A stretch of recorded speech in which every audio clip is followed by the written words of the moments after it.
of House of Salt and Sorrows. All right, so I have a few questions.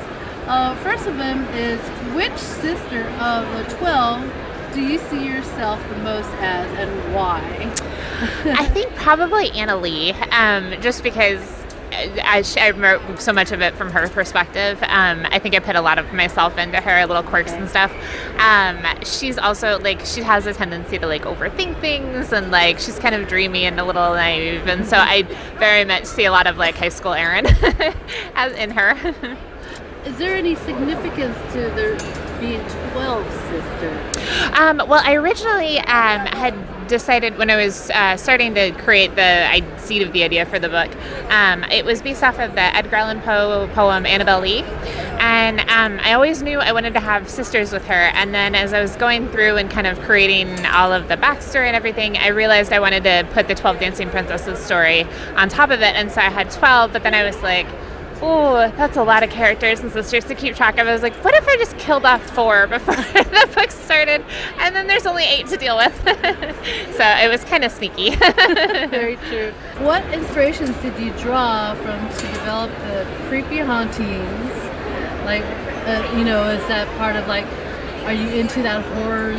Love horror. I've got my Jack Nicholson pin on today. Oh, yes. I've always really loved scary stories, and it was always kind of a funny thing. My mom would never let me check them out at the library, but she would tell them to me because she was a Girl Scout troop leader, and so we would always have campfire ghost stories and stuff, and I always would be like, oh, you can't scare me, and she would tell these horrifying tales, and then I would be too scared, and she'd have to change the ending and be like, no, the creepy witch was really Batman all along, and I was like, oh yeah, that was not scary at all. And so as soon as I got into college, and I could rent my own movies, and I didn't have her watching me check out what I was checking out at the library and stuff. I tore through Stephen King and all of the scary movie section at the video store rental place, which is dating myself. I've always really liked that kind of creepy, eerie, the little thing that you think might be in the corner, I think is always has been more scarier to me than Texas Chainsaw Massacre and running at you with swords and daggers and chainsaws and stuff. Oh, yeah. And so I really wanted, because the original idea was the Edgar Allan Poe poem, I really wanted to get that gothic, creepy, haunted house vibe. Of course, Annabel Lee. And yeah. Okay, so in regards to writing, how much of your original draft made it to the published copy?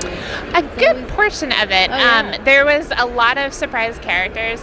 Cassie is his the love interest. His backstory changed probably about 4 or 5 times. It was is he this person? Is he not? Is he a captain's son? Is he someone else's son? And I won't do any spoilers, but and then Fisher never even existed in the final draft that we had originally when we sold it. We added him in later, and then his mom came into play because we had a son suddenly to work with. So probably about, I would say 80% of the book, nice. And then we added in quite a bit, and we had to throw in some extra red herrings and stuff. And yeah, of course. Have to put those in there. Oh, yeah. And authors usually have to do some strange research in the process of writing. Since this book is so intriguingly different from other YA books, with its vivid gore and death, what was the most interesting or strange thing you came across in your research? I went down a big rabbit hole with Victorian mourning customs, because the sisters have been in mourning for about 6 years when the book first starts. And so, and the world that I created is very made up, but I kind of based it off of Victorian Europe. Okay. And so I went through, they have some fascinating mourning rituals, and I spent probably a good afternoon learning why we call the living room a living room. Oh, really? It used to be before funeral undertakers and funeral parlors and stuff became in fashion.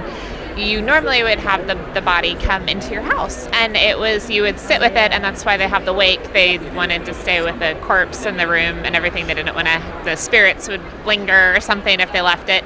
And so it was always a death parlor because that's where it was the biggest room in the house. They could have a whole slab for a person or whatever. And so when funeral parlors and the whole burial customs changed, they were like, well, we don't call it a sitting room anymore because we're not sitting with the dead. Okay. Why don't we call it a living room, because we're gonna actually live in this room, and like there's living people, and you know our life happens in this room now. Wow. And so because it was suddenly like, what are all these rooms for? That's totally interesting. And I had no idea. It was just one of those like, oh, okay. I know. Well, you know, that question often comes up if you're familiar with how the, you know, names of rooms. Like, why do they even call it a sitting room? Oh, yeah. Because they would sit with the dead. Well, you learn something every day. But it was very fascinating. There's like hair mourning and jet black jewelry and like the whole like steps for mourning. Like you would wear, depending on who and how close you were to the person who died, you would wear black for 6 months and then go to like softer grays, and then after a year you were supposed to be able to wear color again, and it was very fascinating. Wow. Yeah, wow. So since you have a background in theater design and production, did you imagine your book in a theater setting while writing it? There's the one scene when they're celebrating churning, and it takes place in a theater, and there was a moment as I was writing like the play that was happening on stage. I kept remembering like all of my technical theater history stuff, and like, all right, well the Elizabethans would you know, do this and this and this to create all their spectacle and stuff. And so I was like, well, it's a little dated in the thing, but I'll make it work. And so a lot of that came straight from out of tech theater. Nice. Was there a catalyst as far as like you wanted to all of a sudden like write and go from like theater design production to writing? I had my daughter. She was born about 3 years ago, and when I was pregnant with her, we knew that I was probably not going to be returning as a stage manager because rehearsal schedules and newborns don't really keep the same hours. And so I knew I was going to be on a hiatus for a while, and for a while it was just like, okay, well, you know, I'm taking care of this little person, and I've never done this before, and so, you know, this is life. And then I started getting more comfortable with, you know, taking care of a baby and and like someone else's schedule and everything. And so I've always liked to write and stuff, but I'd never really taken it seriously until I was sitting at home, and it's like, well, newborns sleep an awful lot, so maybe I should be like writing or something while she's taking a nap. And so I've got all these really, really good pictures of, you know, teeny tiny little tiny Craig and my book. Nice. Oh, yeah. Your bio also states you're a collector of typewriters. Yes. What about typewriters makes it fascinating? Did you use one to write your story? I really, really loved Jack Kerouac when, like, in high school and college and stuff, and I always found it really fascinating. He typed most of his stuff on typewriters and on butcher block rolls because he didn't want to take the time to change paper. So he's got these, On the Road is on this 37-foot long scroll, I think, and it's just every word he had and immediately as he had it, and you know, you can't really switch out butcher blocks as you're going through. And I always really wanted to have a typewriter, but I thought, oh, they're going to be so expensive, oh, la la la, because you see them on, you know, eBay for going for like $400 and stuff. And maybe about 15 years ago, my mom, we saw this really cute pink Royal typewriter in a thrift store, and it was Valentine's Day, and she was like, well, I'll get this for you for Valentine's Day. And I was like, oh, really? I have my own typewriter that's pink, and this is amazing. And so I had that, and then it's like one of those things where you say like, oh, I really like typewriters, and so suddenly, you know, your aunts are finding them at garage sales and stuff. But I really like just the click and the clack and like the effort that you have to, you know, use with your fingers and everything to hit each word.